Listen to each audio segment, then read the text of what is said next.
savez que l'État d'Israël a décidé d'honorer les justes des nations qui ont sauvé des Juifs pendant la Shoah.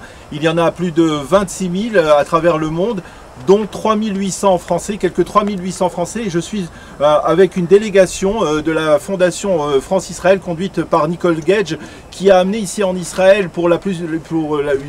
cela fait plusieurs années qu'elle le fait, mais c'est particulièrement émouvant, une délégation de petits-fils des justes et des nations, petits-fils et petites-filles, et je suis justement devant le mur de France, des justes de nations, des Français qui ont sauvé des Juifs pendant la Seconde Guerre mondiale, avec Meir Rosen qui lui a été sauvé, Jean Rosen qui a été sauvé par Lalande, Désiré Lalande, et Désiré Lalande, ici ses arrière-petites-filles sont ici présentes.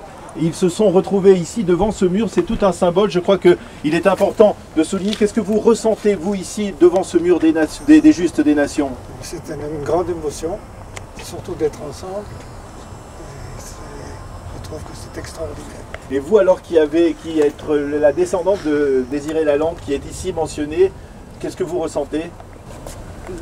Énormément de fierté, même si on ne peut pas s'attribuer ce mérite-là, mais effectivement, de pouvoir aider quelqu'un, c'est juste formidable.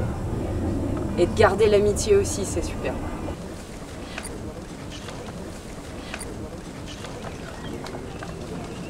La première femme qui a reçu en 64, elle a reçu le titre de Juste des Nations, c'était une grande résistante. Hein. Et elle est sur la... Alice Ferrière. Elle est à l'entrée tout de suite, vraiment, quand tu rentres dans Yad Vashem, il y a l'allée, il y a des arbres, et il y a un arbre à Alice Ferrière. C'est vraiment... Et donc, et là, je vois pas son nom, donc je me dis peut-être que... C'est parce que, comme elle a un arbre, elle n'est pas... C'est d'accord, c'est intéressant ça. Oui, parce que ça faisait beaucoup d'arbres. Ça faisait beaucoup d'arbres. Ouais. Encore que des arbres, ils peuvent en faire, ils peuvent en mettre. C'est très difficile. Ça doit être difficile. Bon.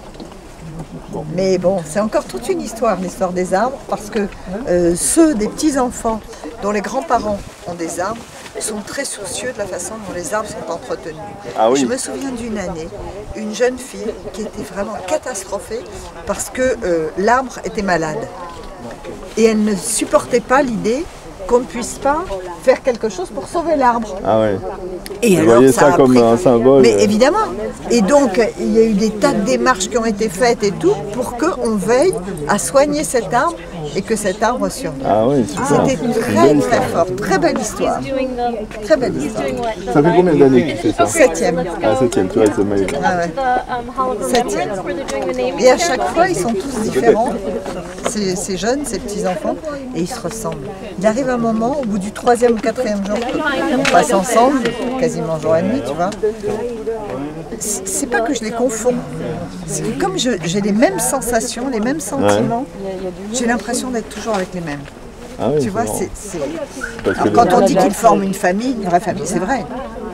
C'est vrai, aucun n'a la même histoire, mais ils se ressemblent tous. Il y a une occasion où, par exemple, ils ont la possibilité de se retrouver peut-être en France quand ils sont... D'abord, WhatsApp. WhatsApp est un lieu de retrouvailles et de rencontres. des petits-enfants. Oui, absolument.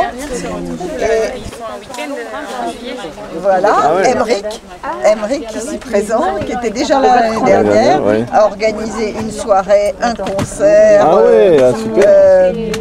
La route des vins aussi. Balade gourmande. Balade gourmande. Ah, sympa, ouais, sympa. Balade gourmande. Sympa.